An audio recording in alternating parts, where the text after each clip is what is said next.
이제 우리가 본론 들어가게 되는데 지금 말씀드린 것처럼 골로새서에서는 2장 6절을 항상 염두에 두고 있어야 된다. 2장 6절. 왜냐하면 그것이 기독론을 보여주는 제일 중요한 구절이자 동시에 전체 내용을 풀어나가는 화두가 되기 때문이다. 이 점을 꼭 기억을 해주시면 좋겠습니다. 2장 6절.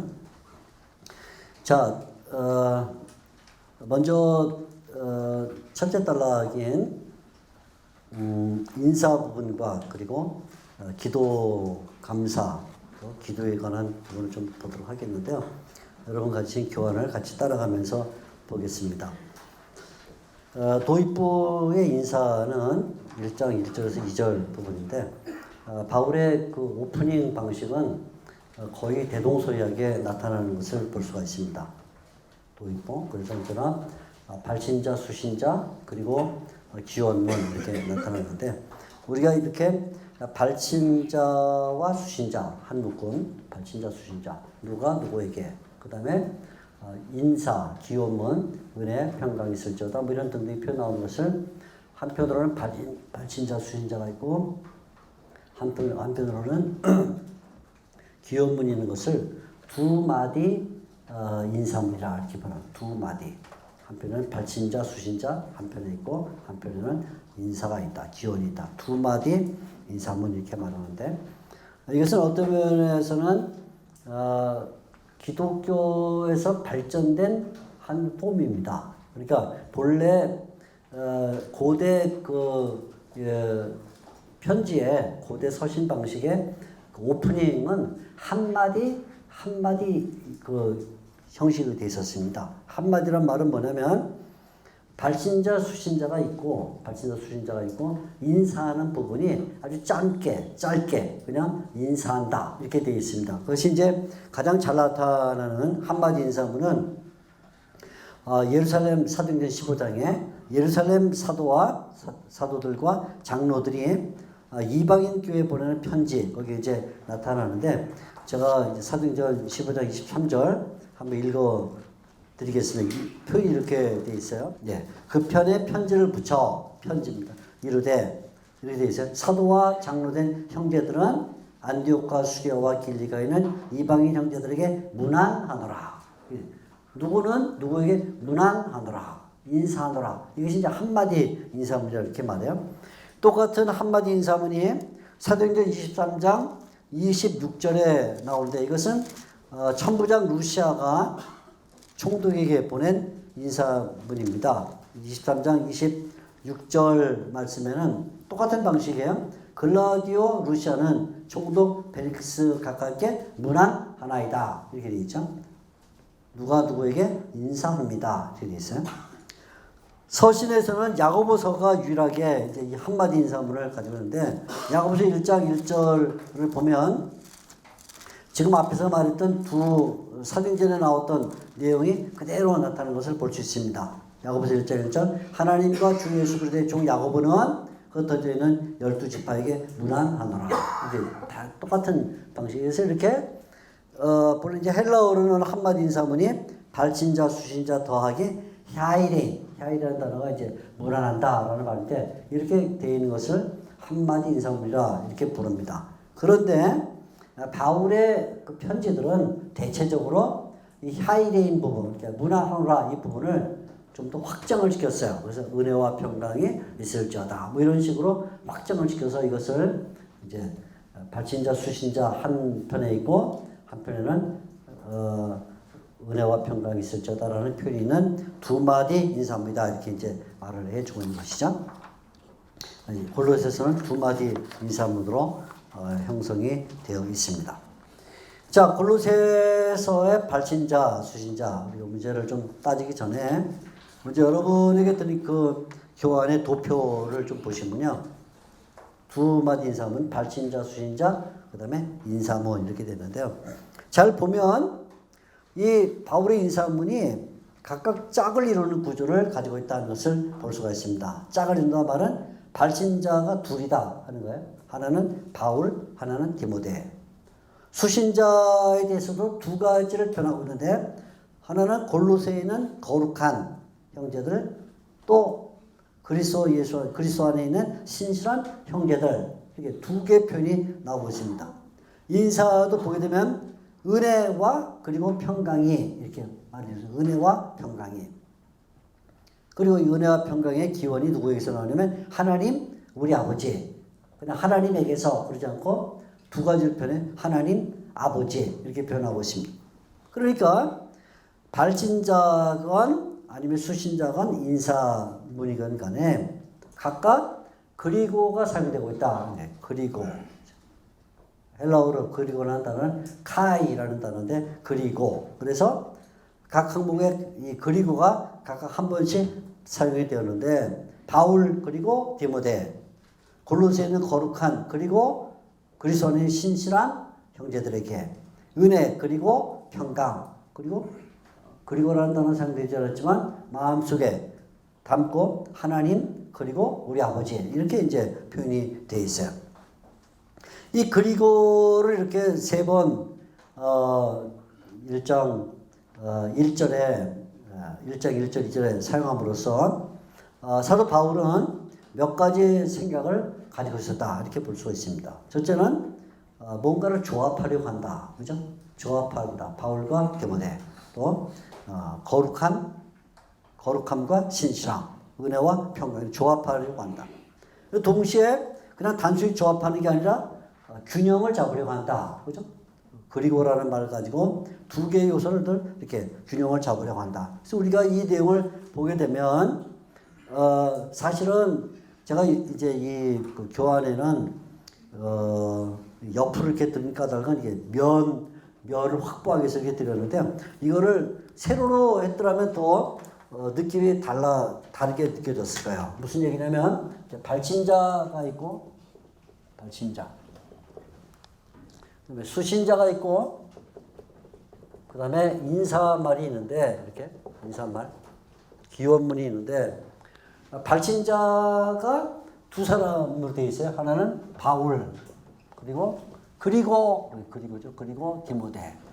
그 무슨 얘기냐면 조합이 이루어지고 있으면서 한편 조합. 그러면서 한편으로는 균형을 잡고 있다. 이런 말이죠. 조합. 그리고란 말이 조합과 균형을 잡고 있다. 수신자를 말할 때는 한편으로는 거룩함 이런 말과 그리고 한편으로는 신실함 이런 말로 이렇게 조합을 시키고 있죠. 신실함. 그래서 둘이 조합되면서 동시에 이렇게 균형을 잡고 있다. 또 여기 인사말에는 은혜 그리고 평강 이렇게 말함으로써 역시 조합을 이루면서 균형을 잡고 있다. 그러니까 이렇게 세로로 놓으면 지금 여러분들에게는 가로로 제가 그림을 드렸는데 세로로 놓으면 좀 느낌이 더 이렇게 균형을 잡고 있다는 느낌이 더 오죠. 이렇게 가로로 드리게 되면 바울이 위에 있고 디모데가 아래에 있다. 되고 거룩함이 위에 있고 신실한 아래 이런 느낌이 되는데 사실 그런 느낌은 아니에요. 오히려 이렇게 세로로 두게 되면 균형과 평등의 관계가 나타나는 것을 볼 수 있는데 첫째는 이 저기는 동역의 모습이죠. 동역의 모습이 나타납니다. 바울과 그리고 디모데. 동역의식이 굉장히 강해요. 바울은 자기를 가리켜서 사도라 그렇게 부르는 사도. 디모데를 가리켜서는 형제라 그렇게 말했죠. 그래서 결국은 동역 관계가 사도 더하기 형제라는 관계로 이루어지고 있다. 그러니까 이게 사도와 형제가 무슨 위아래 관계가 아니다 그런 말이에요. 사도는 높고 형제는 낮고 이런 개념이 아니라 이것은 골로새 교회를 돌보고 골로새 교회를 목회할 때 결국 사도라는 직분과 형제라는 직분은 그것은 높낮이의 직분이 아니라 같이 가야 되는 그런 균형 잡힌 직분이다. 이것을 강조해 주고 있어요. 동시에 두 번째 수신자 받는 사람들에게는 거룩함의 문제는 골로새와 관련이 있고 골로새에 있는 거룩함 이렇게 말하고 신실함은 그리스도와 관련해서 그리스도 안에 있는 신실함 그렇게 말함으로써 두 번째 단락에서는 성속의 관계를 얘기를 해주고 있죠. 성속. 그래서 골로새에 있다는 세상의 문제를 그리고 그리스도 안에 있다는 것은 신앙의 문제를 말할 때 그리스도와 그리고 세상의 관계가 구별되는 게 아니다. 같이 가야 되는 것이다. 그래서 여기는 한편으로는 그리스도 더하기 세상이 무슨 가치가 되는 것이다. 뭐 세상은 저기 떨어져 있고 그리스도는 여기 있고 이런 게 아니다. 그래서 늘 같이 조합과 균형을 잡아야 된다. 이렇게 말해주고 있죠. 세 번째는 인사말에서는 여기는 이제 수직과 그리고 수평의 관계를 잘 말해주고 있는데 수직과 수평. 그것은 은혜라고 말할 때는 은혜 이것은 굉장히 수직적인 위에서부터 내려온다 이런 표현이 되겠죠. 위에서 내려온다. 그러니까 하나님이 우리에게 은혜를 주다. 나중에 좀 자세히 보겠지만 은혜는 하나님의 은혜 이렇게 말합니다. 하나님의 은혜. 하향적인 그런 성격을 가지고 있고 또 평강이란 것은 수평적인 관계를 가지고 있어요. 그래서 은혜는 이것은 위에서 내려오는 하향적이라면 이렇게 하향적. 그다음에 더하기 평강이라는 것은 이것은 서로 간에 이렇게 수평적인 그래서 좌우의 성격을 가지고 있죠. 서로 간에 나누는 그런 성격입니다. 이렇게 내향적이면서 하나님 그래서 은혜라고 말할 때는 하나님에게서 온다. 그러니까 하나님이 강조가 되고 하나님 그리고 평강이라고 말할 때는 이것은 아버지가 강조되는 이런 형태를 가지고 있어요. 아버지. 결국은 신자들이 이 땅에서 살아가는 동안 가져야 될 두 개의 요소 은혜와 그리고 평강이 위에서부터 내려오지만 동시에 또 수평적인 이런 성격을 가져야 될 것을 말해주고 있죠.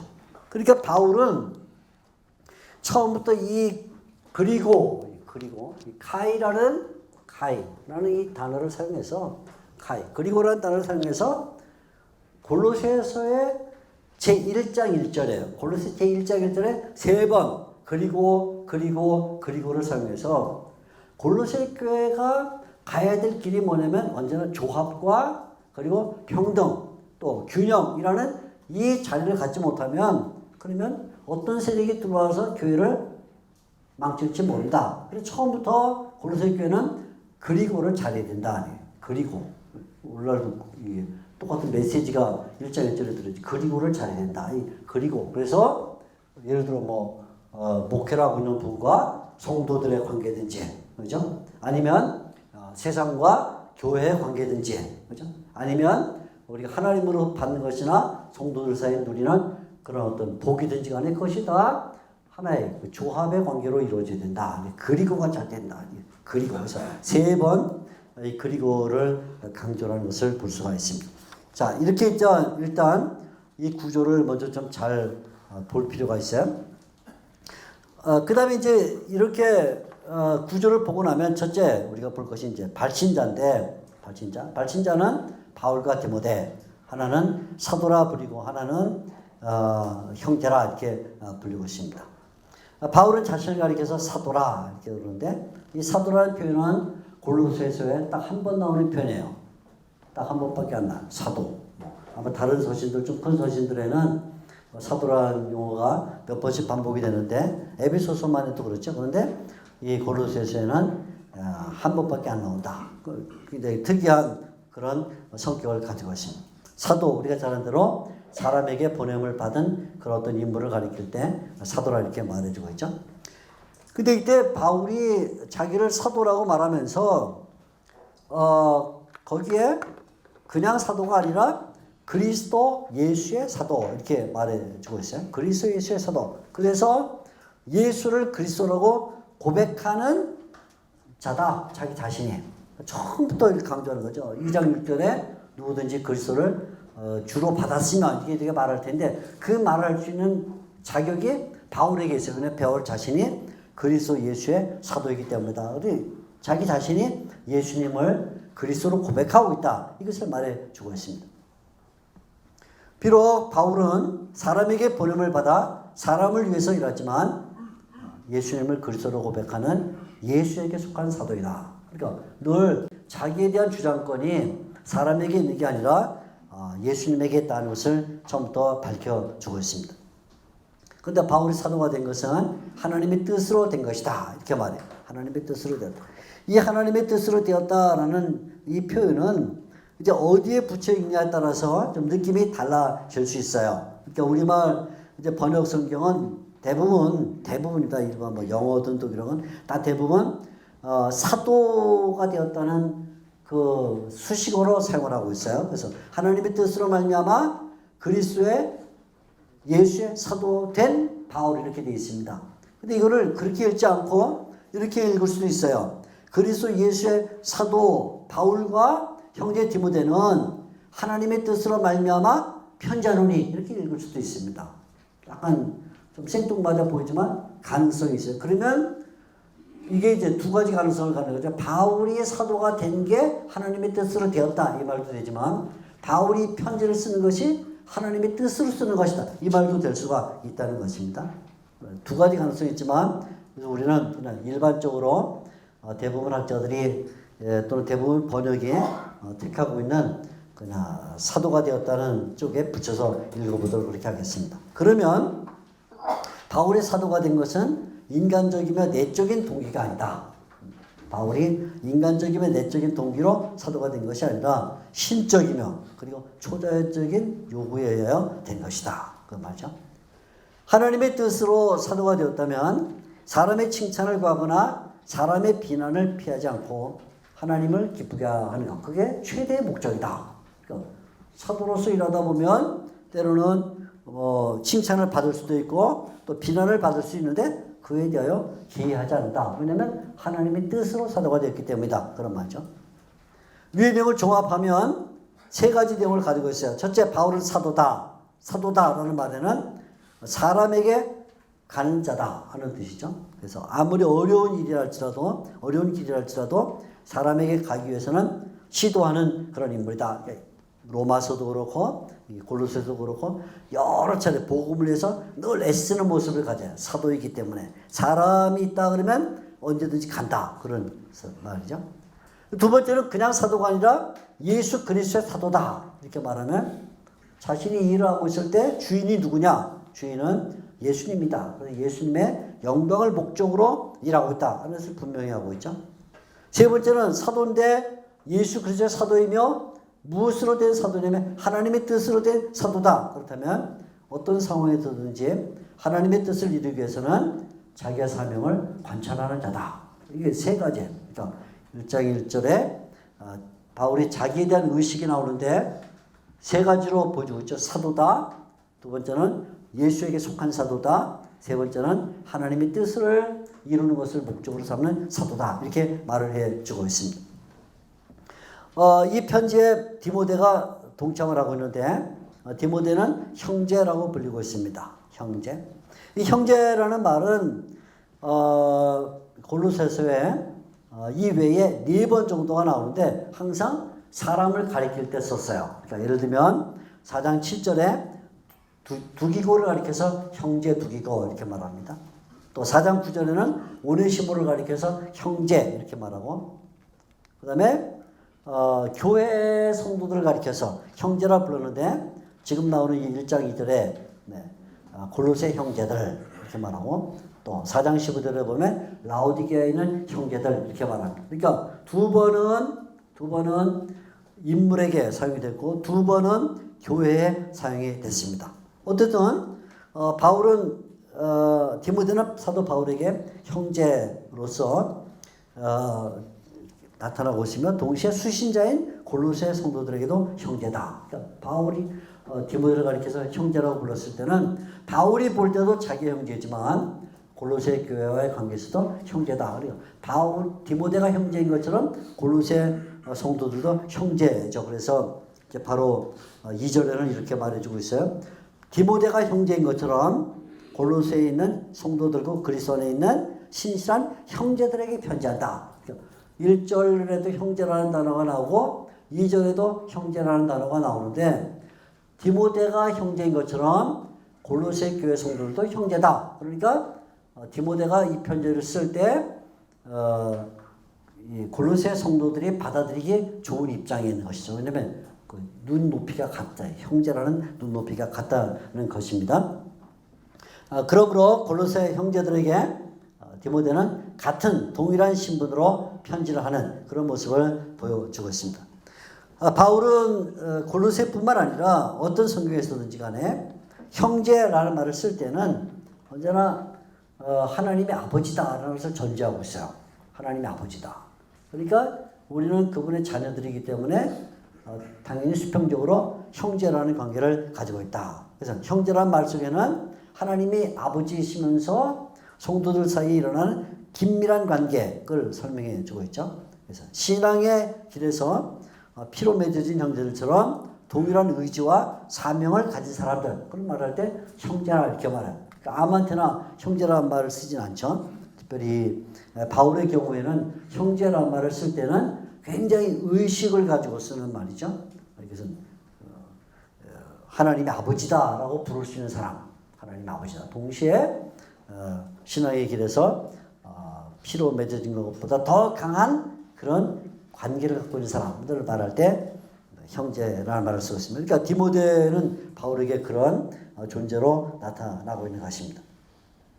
자, 근데 이제 골로새서 아까 본 것처럼 마지막 부분에 보면 디모데 외에도 바울과 함께 하고 있는 동역자들이 많이 있죠.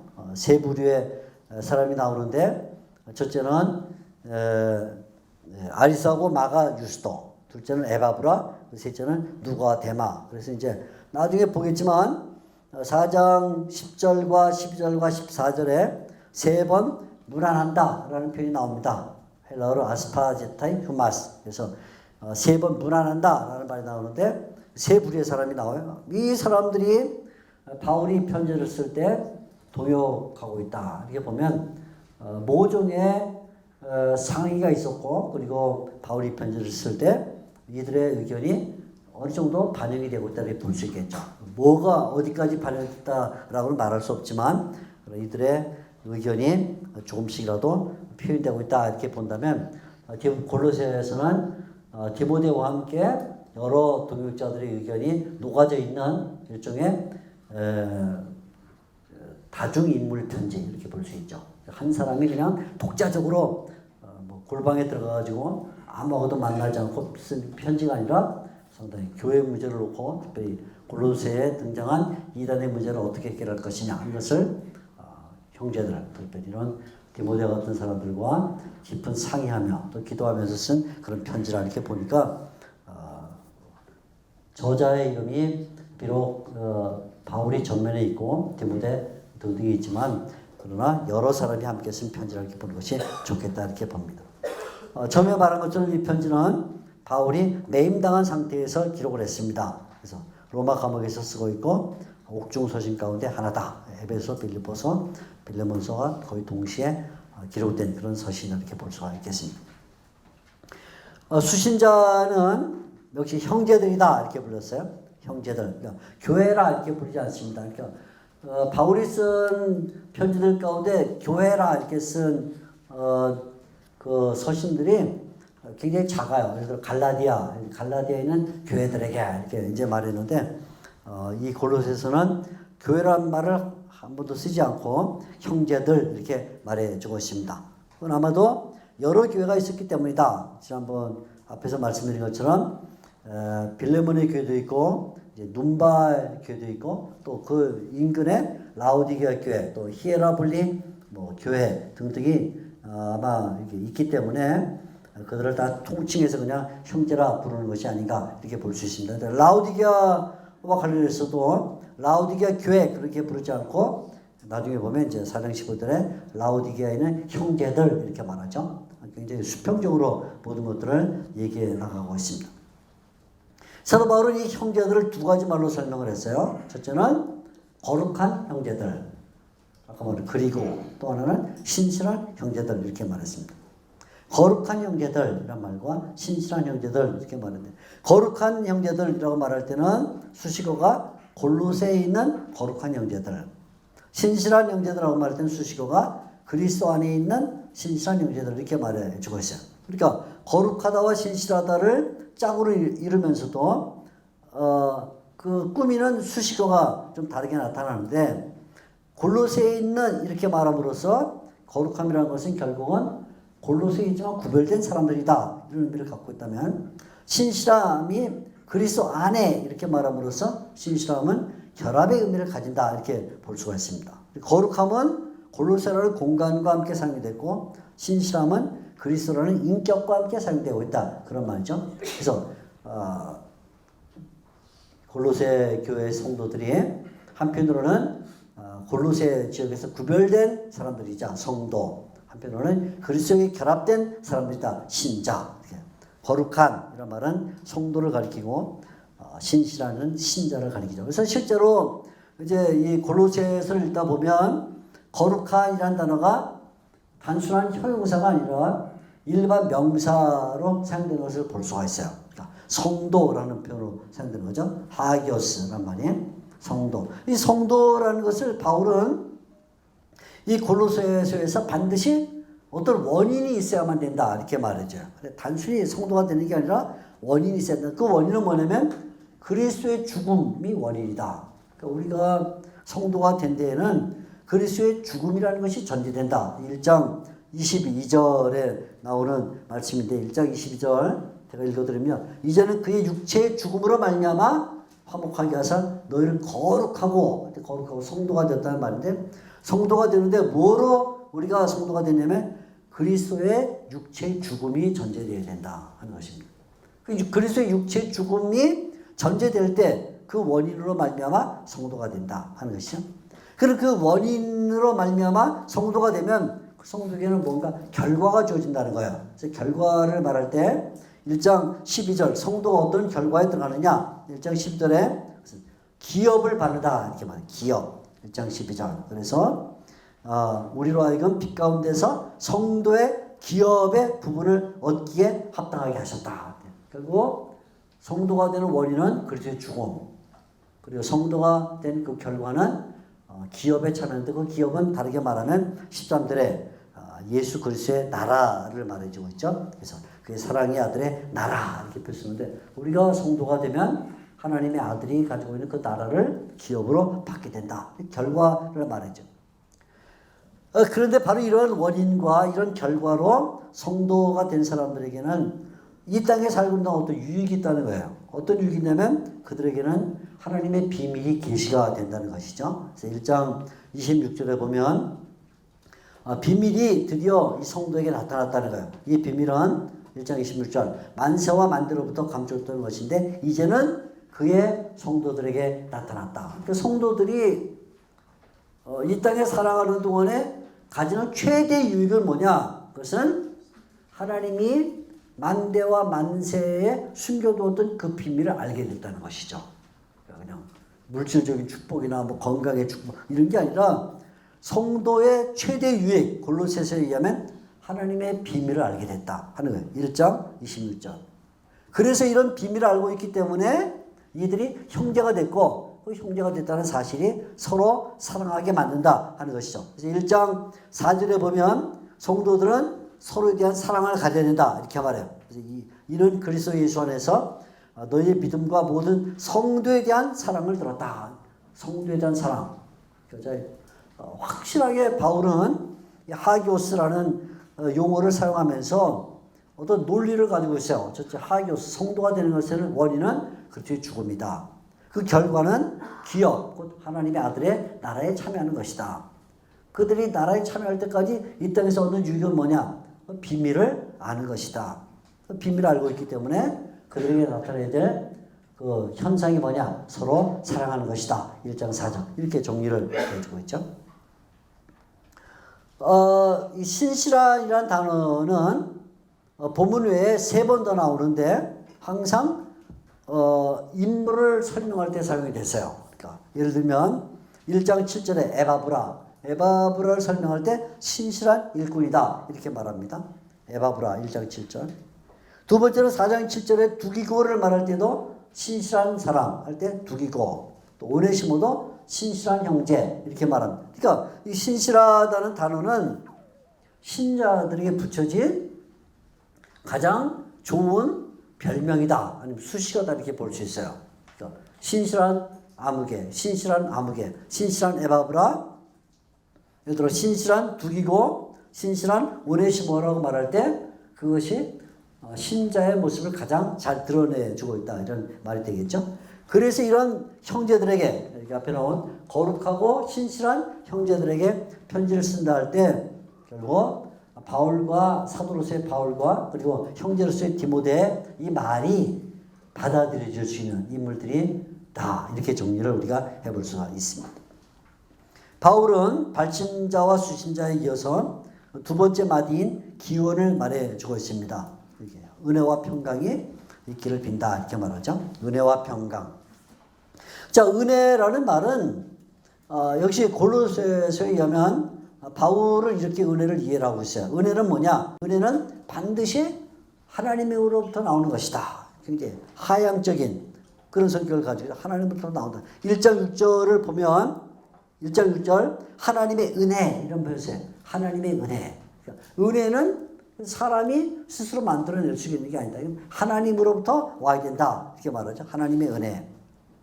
그리고 이 하나님으로부터 은혜가 오면 이 은혜가 항상 우리 일상생활에 같이 간다는 거예요. 그래서 4장 18절에 은혜가 함께 있을지어다. 이렇게 이제 기원으로 인사문을 맞췄는데 은혜가 함께 있을지어다. 하나님으로부터 그 온 은혜가 그냥 한 번 오고 끝나는 게 아니라 그 은혜가 일상적으로 오디너리하게 계속 우리와 함께 가야 된다. 4장 18절 이렇게 말하죠.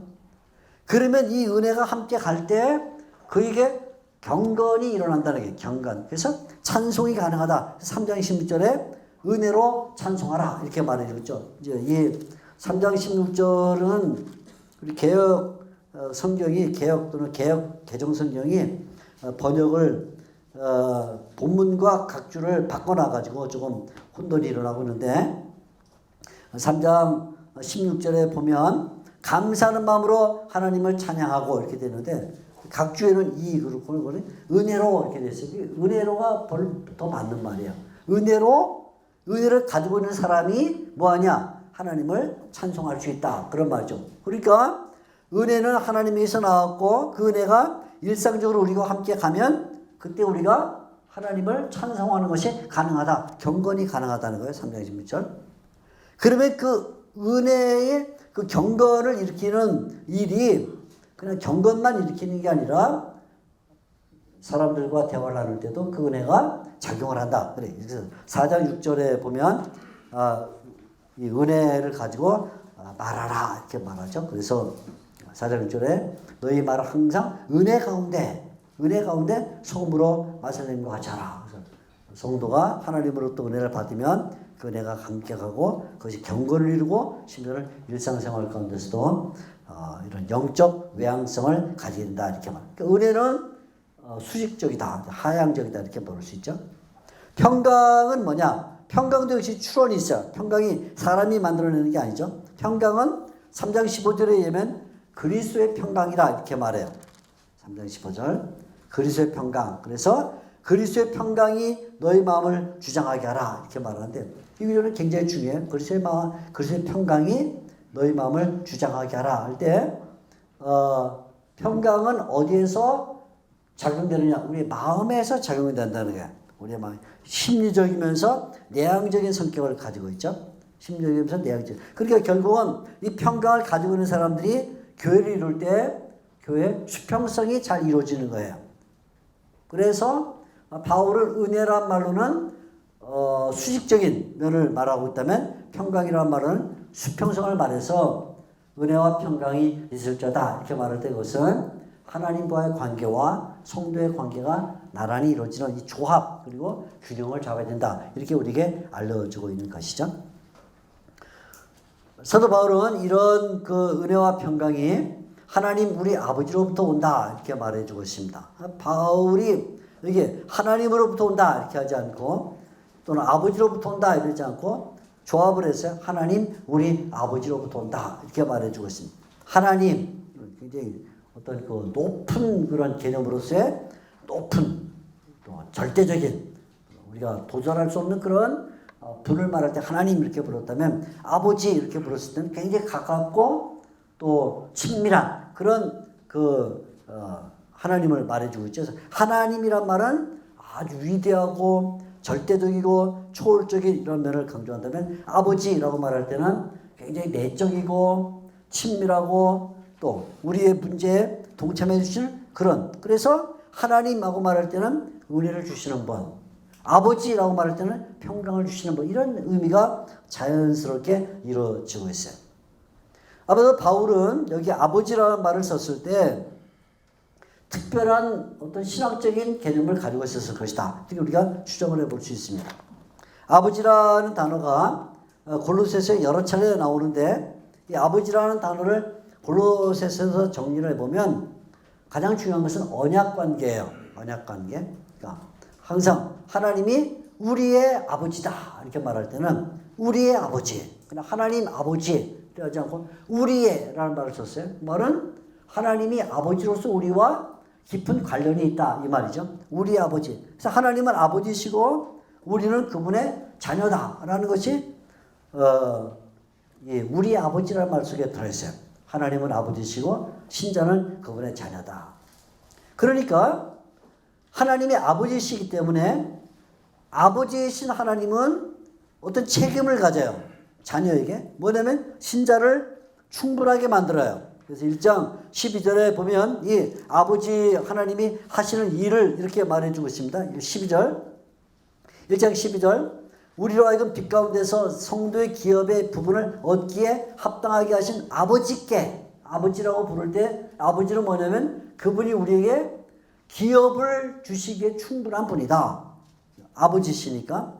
어떤 기업이냐면 13절. 그 아들을 예수님의 나라라는 기업을 우리에게 주신다. 이렇게 말해주세요. 그래서 하나님이 아버지시기 때문에 신자인 우리에게 무슨 책임을 지시냐면 예수님의 나라를 기업으로 주는 책임을 지신다. 아버지시기 때문에. 반대편에 자녀의 신자들은 하나님께 어떤 책임을 갖느냐? 항상 감사한다는 거예요. 그래서 이 아버지라는 단어가 나오는 곳을 보면 대부분 감사한다는 말이 같이 나오는 것을 볼 수가 있습니다. 1장 3절 우리가 지금 막 보고 있는 이 3절 보면 우리가 너희를 위하여 기도할 때마다 하나님 곧 우리 주 예수 그리스도의 아버지께 감사한다. 아버지께 감사한다. 12절에도 이렇게 말해. 아버지께 감사한다. 12절에도. 또 3장 17절 뒤에 부분인 3장 17절도 보면 아버지께 감사하라. 그러니까 하나님 아버지라는 단어를 쓸 때는 바울이 우리 신자들이 하나님을 아버지라고 부를 때 가져야 될 책임이 뭐냐면 감사하는 것이다. 이렇게 말해요. 자, 그러니까 이게 이제 우리가 이 하나님과 신자들의 언약 관계를 설명할 때 하나님이 아버지가 되시고 아버지 그리고 신자는 그분의 자녀가 된다. 이게 이제 언약 관계잖아요. 우리가 언약이라고 말할 때 출애굽기 6장 출애굽기 3장부터 나오는 언약 관계 전체는 내가 너희의 하나님이 되고 너희는 나의 백성이 되리라. 바꿔 말하면 나는 너희의 아버지가 되고 너희는 나의 자녀가 되리라. 이게 언약 관계 가장 기본을 말해주고 있는데 하나님이 아버지시고 신자는 자녀라고 말할 때 하나님이 아버지로서 자녀에 대하여 가지는 책임이 있다 그 말이에요. 그건 뭐냐면 기업을 주신다. 기업. 그 뭐냐면 하나님의 나라. 하나님의 나라를 주신다 하는 책임을 가지고 있다면 반대로 자녀들은 하나님에 대해 어떤 책임을 갖냐면 항상 감사해야 된다. 그러니까 이 골로새서에는 하나님을 아버지라고 말할 때는 감사한다는 말과 결합해서 쓴다. 3번 반복해서 지금 말한 것처럼 이 언약 관계가 이루어져야 된다는 것이죠. 근데 이때 하나님께 감사하는 이 일이 우선 하나님의 나라를 주시는 이 일은 다르게 말하면 이 나라는 예수님의 나라예요. 예수님의 나라예요.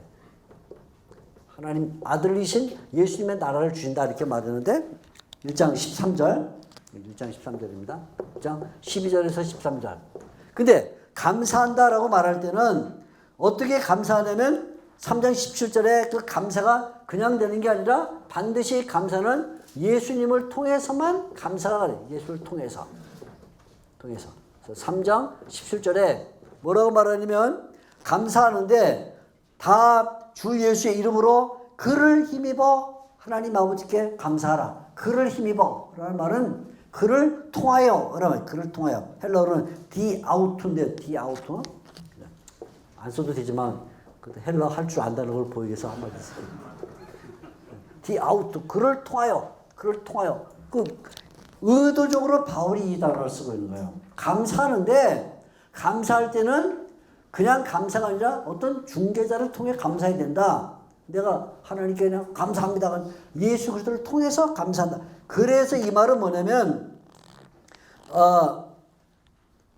우리가 하나님의 아버지가 되시고 그리고 우리가 자녀가 된다는 데는 반드시 어떤 기초가 있는데 그 기초는 뭐냐면 하나님과 예수님의 관계에 기초를 두고 있다만 하나님이 예수님에 대한 아버지시고 똑같이 예수님은 하나님에 대한 아들이다라는 이 관계 이게 바로 1장 12절에서 13절 나오죠. 이 관계가 있어야만 아들이신 예수님의 나라를 받고 그리고 우리는 또 감사할 때 아들이신 예수님을 통해서 간다. 그러니까 이 언약의 기초는 뭐냐면 하나님과 신자 사이에 이루어진 언약의 기초는 하나님과 예수님 사이에 이루어진 언약의 기초라고 있다고 말이죠. 그렇지 않으면 우리의 언약 관계는 의미가 없다 그거예요. 그런데 동시에 이 언약 관계가 기초를 가질 뿐만 아니라 발전한다는 거예요. 발전해서 이 어떻게 발전되냐면 결국은 우리 가정에서 부모와 자녀의 관계에서도 역시 이 언약 관계가 발전돼서 나중에 바울이 3장에 들어가면 이 가정 지침 줄 때 부모는 자녀에게 이렇게 하라, 자녀는 부모에게 이렇게 하라 라고 말할 때 3장 20절에서 21절 3장 20절에서 21절에 그냥 부모는 자녀에게 이렇게 하라, 자녀는 부모에게 이렇게 하라 하는 말이 그냥 당시에 있던 뭐 스토아 철학이나 아니면 무슨 이방인들이 갖고 있던 도덕적 그런 수준에서 말하는 게 아니라 이 언약에서부터 발전된 폼으로 언약에서 발전된 것으로서 가정에서 부모가 자녀에 대하여 자녀가 부모에 대하여 가지는 관계가 형성된다는 거죠. 그러니까 나중에 이거 정말 나중에 얘기할 일이지만 바울은 3장에서 말할 이 내용을 염두에 두고 아버지라는 단어를 쓰고 있는 거예요. 이게 하나님 우리 아버지 이렇게 말할 때는 우리 아버지 그분은 우리와 관계를 가지고 있어서 그 우리의 관계는 기초는 누구냐? 그것은 예수님과 하나님의 관계. 그 발전은 뭐냐? 부모와 자녀의 관계로 나타나는 것이다. 이렇게 이제 우리에게 말해주고 있는 것이죠. 그래서 이런 사도 바울이 처음에 이런 단어를 썼을 때는 그냥 생각 없이 막 쓰고 있는 게 아니라 앞으로 이 서신서를 끌어갈 어떤 주제어들을 또는 주제적인 신학들을 미리 가지고 쓰고 있다. 그러니까 1장 1절과 2절은 이런 면에서는 굉장히 중요한 그런 그 신학적 주제를 이미 다 갖고 있는 것이라 이렇게 보면 타당성을 가지게 되는 것입니다. 자, 이제 좀 더 나가서 1장 3절에서 8절 보겠는데요.